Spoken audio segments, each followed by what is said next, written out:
Soda affecté. Allez pour la bouille. Pendant la journée. Hein? Pendant les lelo, na 16h, tilobi na 16h. 16h. Dans le holo mami, biso to kemba. Voilà nini. To bomana. Sans sou. Ça la kin. Pendant combien des années to futa mati. Mais depuis batinda biso a tilelo. Tala lelo bilo to liaka. O ba okumisa ya biso, to ziba 20 millions. Na mbongo biloko. Ngai nde ngai soda na ndimi na kota boloko ngai. Ngai na ndimi. Bikola paso to mona. Biso to memanga mpo na président. To sacrifier bandoto na biso na bana. Pour mbongo tabisika to lalaka. Eza nini yango? Ha? Eza nini eza ko tamkonta mboka soni. Ozolia mbongo ba kontra biso ba olia mbongo. Ozolia mbongo. Eza nini? Oh.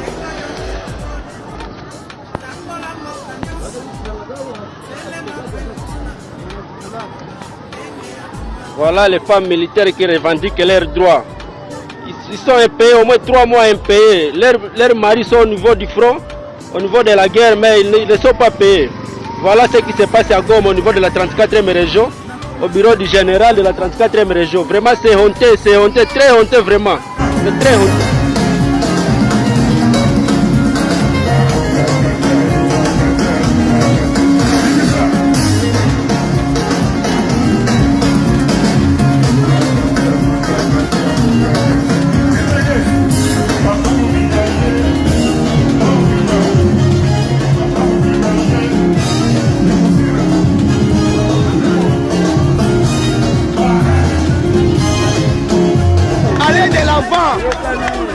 Nous sommes fiers de vous,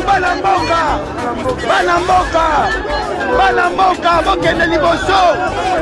Nous sommes fiers de vous. Nous sommes fiers de vous, allez de l'avant.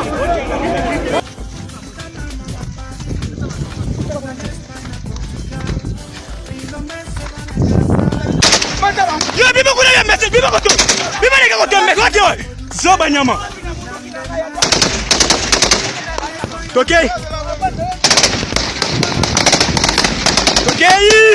Tema.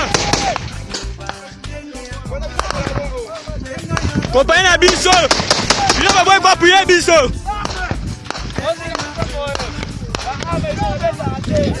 Armelu Rebeta raté. Armelu Rebeta raté. Boya c'est coup côté, boya c'est coup commandant.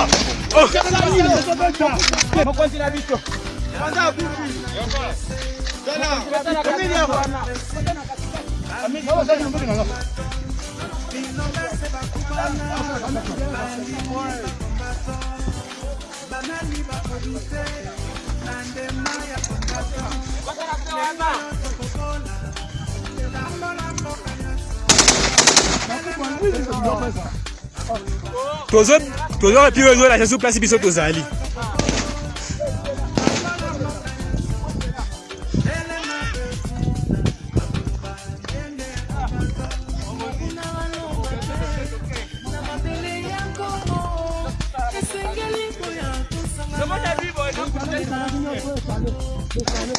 Ozoke ne wapi?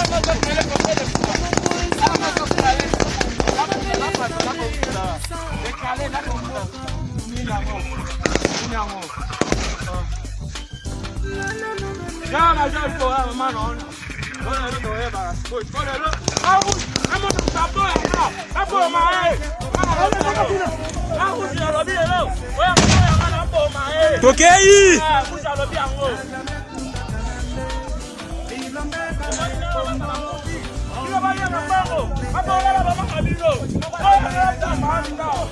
Douze points c'est wapi?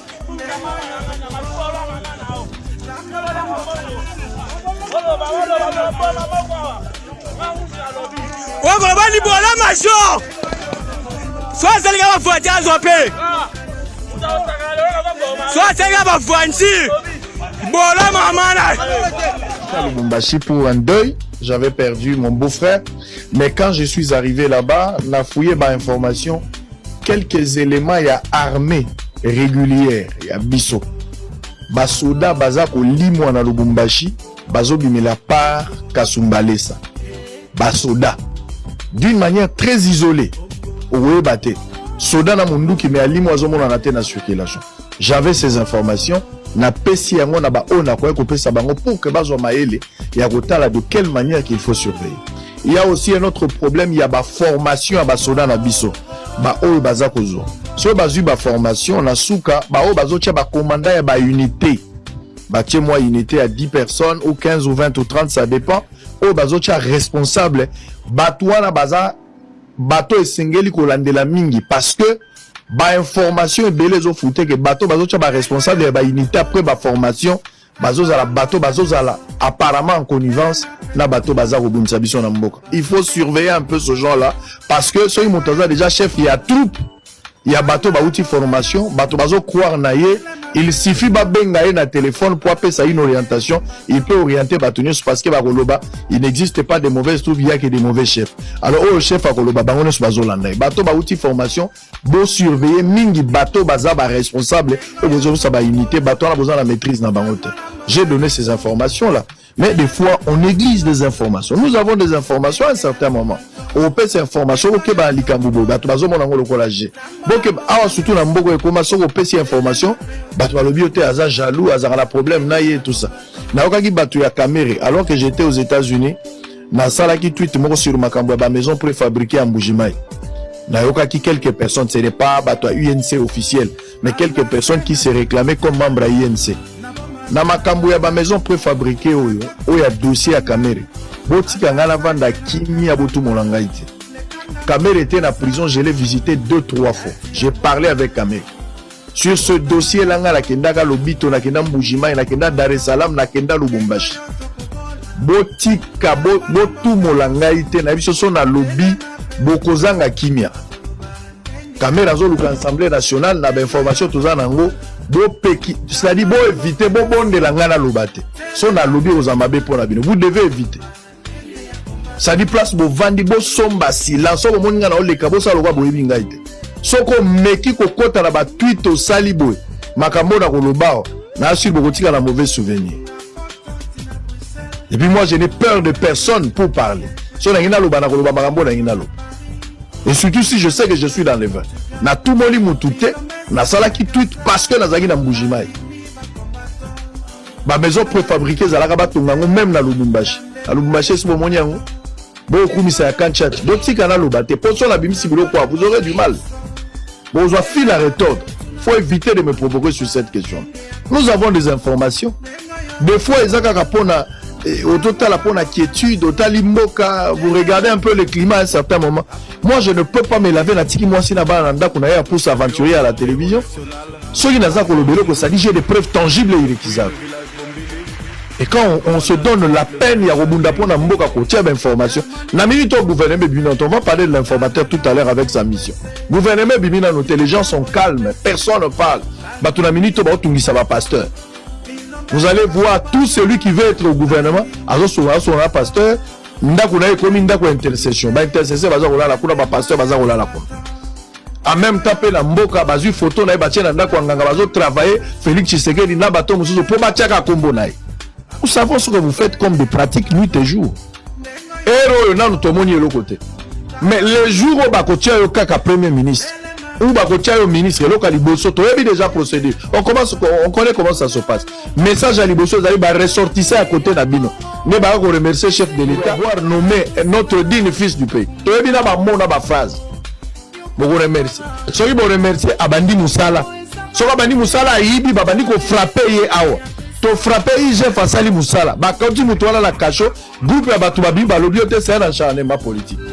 Nous réclamons la liberté. On connaît comment vous fonctionnez. À un certain moment, on n'a pas peur de vous. On verra ce qui va arriver. Bafoua, bachala. De toutes les façons, on finit nous tout. Il ne faut pas nous intimider à des choses comme ça. On vous donne des informations. Prenez au sérieux des informations qu'on vous donne. On ne le dit pas pour se faire plaisir, bien pour se faire. Eliezer a crié sur un dossier 2 mois passés. Alerte, bozo yokati. Il fallait bon mon arrive, j'ai l'accent à photo ya ba jeune. Ya on a bisaki bino motunyo so na Congo, azana niveau a bangi la kanzala. Mutu muso a bangi nzala komi Michel. Mutu muso a bangi nzala komi Kuluna. Mutu muso a koki nzala ta ke rebellion. Lokola ba jeune ba ke pona nzala, ba ke pona loko msute. Ils étaient devenus des chômeurs. Ils étaient des chômeurs. Eric Chisola, je connais. Akele Gosala na Mouyej. Il a travaillé avec Mouyej, mais avant Mouyej, Amande Gosala. Après Mouyej, il travaillait où? Nzala ne ba kokite yango baki. Batu ba kufina Nzala. Donc pour Nzala, on a dit tenu, Wazala Moussa Moussa. Ari Maja Azalaki na Kacho, Tanga Bibi na Kacho, Azalaki na Moussa Lissoute. Il ne faisait que parler à la télévision. Nzala ne mieux place Azali. Donc Moutou Moussa Koki Nzala te azoué les Munduki. A commis rebelle pour Nzala. L'objectif c'est quoi? C'est revenir ici. On a expliqué déjà que Kagame n'a pas supporté la manière où Félix a teki kombo na ye négativement na opinion. Kagame a qui courage na mboka na biso. À une période, a peu courage à koloba que les élections en 2018 n'engé les gars qui Tshisekedi a ibi azwa kite. Kagame azana ni pour sa point de vue sur le processus électoral et mboka na biso. Lui-même qui n'est pas le modèle de la démocratie, un dictateur et pas la banque. Mais il a eu le courage. Il a repéré sa paix une analyse par rapport à la situation en mboka na biso. Et vous voulez non la bunda na bango te ngala la na ba FDLR bazakuna mutazo bunda na bango za ba congolais entre bango ba présenter ki M23. M23 yaki na esprit ya Minduki. Amoni ke batu ba digérer en côté de la manière que Félix a combattre les Kambouana na batu, la population azali sous prête te à recevoir un discours lié na makambo etali Minduki. Ba changer en forme, ba créer parti o ya nanga. Parti ya nanga ezaka M23. Mais balinga ba créer sous forme politique, ba la tsaka bisoté, ezaba politique ba parce que politique, on voulait avoir des gens ba frustrés pour ba créer le bloc ya opposition, ba créer la discussion. Yango ndezala ki couloir, yango moniteur on batie lever à moratoire. Pour la Makambuya, Koboma bateau va vous banda au trahir, bah on va linguer en côté. Parce que Zalaki couloir, qu'on n'est pas un angle, Zalaki couloir, Mobimba, qu'on soit bateau, bah lingi, bah ya totonda, to obligé, dialogue ça. Dialogue, on a pour la robenda babissimo, on va côté nakati. On connaît les plans, comment les choses fonctionnent. Mais Eliezer a dénoncé ce que vous avez cru. Il fallait ça l'année. Il fallait Mikata. Les gens ont dit le boté, bazar la bisote, tout ça. Pierre pas, on a la guerre. Babina elongiro ezomona na kala lokola ozaki na Yesu. Bien ngala tikala mona mwana mbali wana. Babina etamboli ya bien tout ça. Et Yannick Chisola tina suka démissionner qui tazaki na pe perdre. Azaki na pe perdre. Chisola azaki na pe perdre. Oh mususu nani oyo Arimaji. Azaki na pe perdre. Azaki na place mususu. Leon de bazolo bakebazana bangote. Bio boza place mususu. Mais oyo koya lobi nani ayebi. Mutu ayebi yango azate. Pona nzala. Pona soupe ya matembele boteki honneur ya mboka bokeko la tateni kaka pona fufu na yeba kiteke semoule ndeko la tsabino loko hapo. Moi je ne savais pas. Il y a encore un autre danger. Boka alerte aux salam. Un autre danger na niveau ya Bunia. Il y a deux personnes. Bazako cité bango la carte ba dénonciation. Un monsieur qui s'appelle chef Kawa Panga Mandru. Azakunaza baza ancien seigneur de guerre. Na Thomas Lubanga. Oh, la zaga condamné à Outa Ikobima. Bazako Tangaye. Ce n'est pas moi, il y a une dénonciation. Besoin d'informations, Nanzela. Boyo Kayango, Zozonga. On va parler de l'informateur avant de se.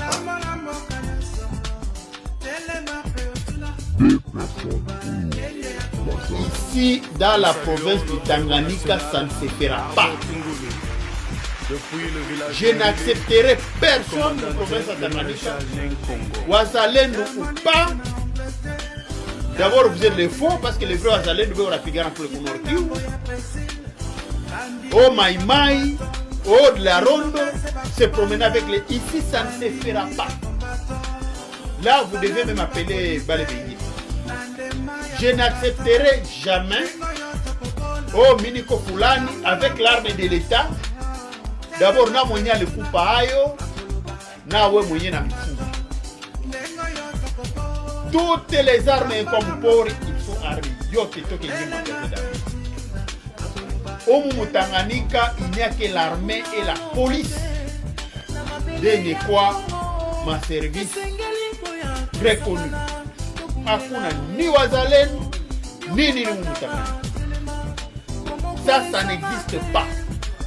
Il n'y a pas des agresseurs au Mutanganyika. Mwizi mwata bambiwa na arme directement ndani. Nazani ni sonda. Hapa tuko nafanya opération ya aucune arme mumiko na grupa. Aucune. Marme zot. De la manière dont il pata, ça je ne sais pas. Mais Mutu Muzuri ne le monde à remettre. Et processus Munaingo est ce qui est derrière. Premièrement, pour Disha, c'est non négociable. Pour Disha armée qu'on est non négociable. Aucune personne ne sera avec l'arme armée qui est l'arme de l'État sans avoir une autorisation à l'État. Parce qu'il y a du banditisme. Parce que vraiment, il y a des pits à couler comme Kumanini.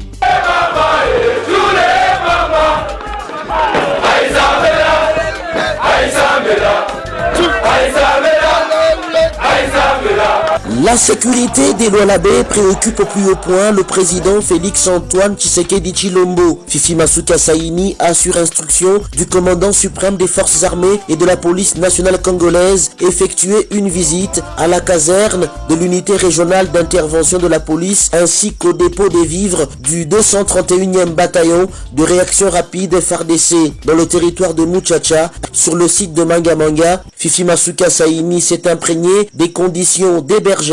Elle a inspecté les travaux de construction des blocs sanitaires et de 2 hangars exécutés par le génie militaire. Elle a encouragé ces hommes en uniforme et qui servent sous le drapeau au respect de leur hiérarchie dans cette province, symbole d'un havre de paix en RDC. Quand le VPM parle de la police de Lualaba, comme il est dit toujours, je suis fier de la sécurité de Lualaba. Et je vous convie de faire ce que vos généraux vont vous demander de faire. Ce que les autorités vont vous demander de faire. Soyez les hommes les plus disciplinés. Je suis fier de vous avoir dans votre maison le Lualaba. Je suis fier de savoir que vous êtes venus pour sécuriser vos propres frères, vos propres sœurs. Vous êtes là pour montrer le modèle. Nous devons toujours rester cette province de Lualaba, modèle en sécurité. Vous devez faire de votre mieux pour que nous puissions être sécurisés. Elle a par la suite transmis le message du chef de l'État et commandant suprême des forces armées. Vous êtes ici pour l'intervention, comme on l'a dit, l'intervention rapide. Vous devez être discipliné. Le chef de l'État met tout son espoir sur vous. Les autorités de la province mettent leur espoir sur vous. Ceux qui sont là doivent préserver cette unité. Ceux qui sont là doivent préserver l'amour de la patrie. Vous êtes là pour la sécurité de tous vos enfants, de toutes vos mamans, vos papas, vos frères. Monsieur Laurent Désiré Kabila Akufaki Banani Babomaki. On vous a beaucoup menti.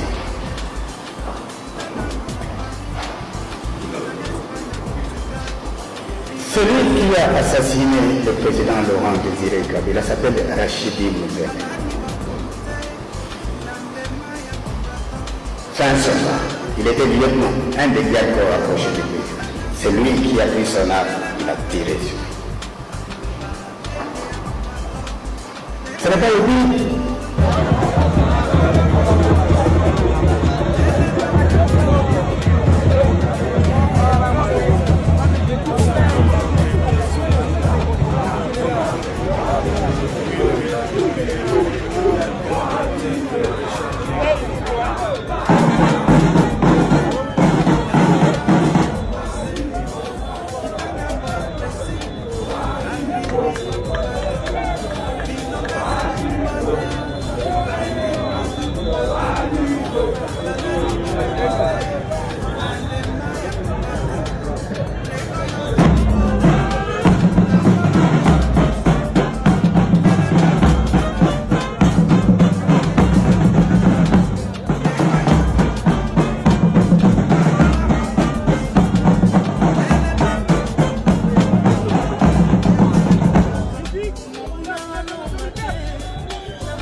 D'armée, Amici Kumba Gabriel, inspecteur général des forces armées de la République démocratique du Congo, est en mission officielle de contrôle physique des effectifs des militaires d'active des forces armées de la République démocratique du Congo dans la 2e zone de défense. Il est arrivé à Lubumbashi, siège de l'état-major de la 2e zone de défense et de la 22e région militaire, le jeudi 26 octobre tard dans la soirée par l'aéroport international de Luano. À sa descente d'avion, il a été accueilli par le lieutenant général Massouz Pacifique et le général de brigade Mwaku Bouzazou Daniel, respectivement commandant de la 2e zone de défense et commandant de la 22e région militaire ad intérim. Les régions militaires qui constituent la première zone de défense, après, depuis le mois de mars jusqu'au mois de juillet. Et après la première zone de défense, on avait entamé la 3e zone de défense.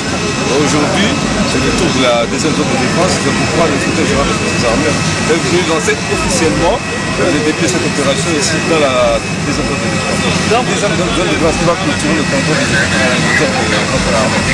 Le vendredi 27 octobre 2023, il a conféré avec le commandant 2e zone de défense et le commandant 22e région militaire et membres de leurs états-majors et le commandant des unités et chefs de service. Ici, l'inspecteur général des forces armées de la République démocratique du Congo leur a signifié l'objet de la mission et a exhorté le commandant des unités au professionnalisme, à la loyauté, à remettre aux équipes de contrôleurs des listes fiables des effectifs des militaires physiquement présents à l'unité, afin d'éviter toute ambiguïté sur les effectifs des militaires pour une bonne organisation de notre armée. Il faut bannir la pratique honteuse des listes d'effectifs qui ternit notre image et celle de notre armée et nous affaiblit. Nous devons avoir honte d'être appelés généraux, colonels ou commandants apportant cette tenue avec cette pratique indigne et irresponsable. Mettons fin à cela, a-t-il martelé. Et le lancement officiel de l'opération de contrôle est donné. Ce contrôle est national, s'étend sur toute l'étendue du territoire national. Après Lubumbashi, viendra le tour d'autres garnisons de la 2e zone de défense. Le même vendredi, le général d'armée Amici Kumba Gabriel,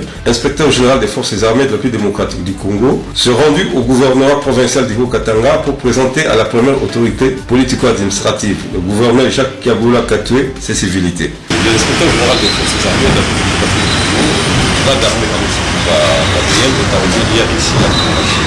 Il est en mission de service, mission de contrôle physique des effectifs des militaires de forces armées dans le démocratique du Congo, dans la 2e zone de défense. Et il est arrivé, il est venu présenter ses civilités aux citoyens, à la première autorité administrative de la province, le gouverneur provincial. Dans les entretiens, ils se sont focalisés seulement sur la mission de l'inspecteur général dans la 2e zone de défense.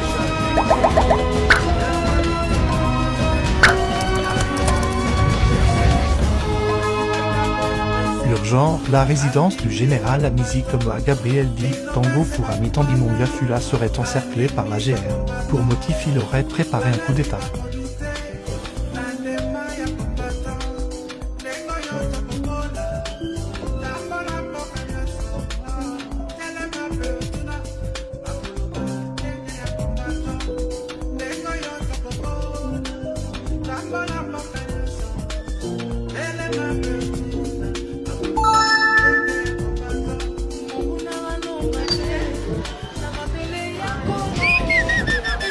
Nada.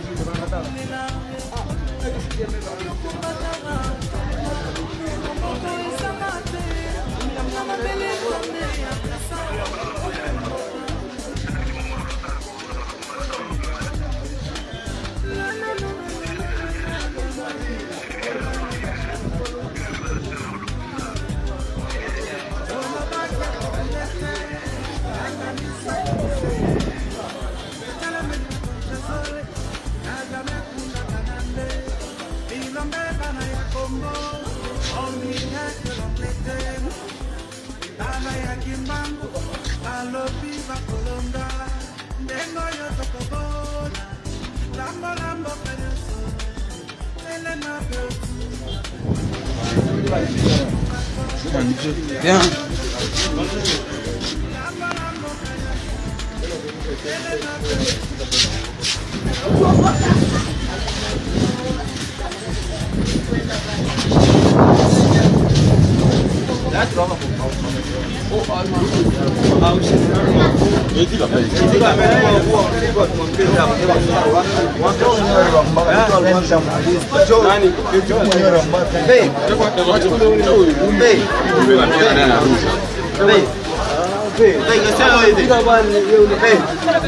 Hey,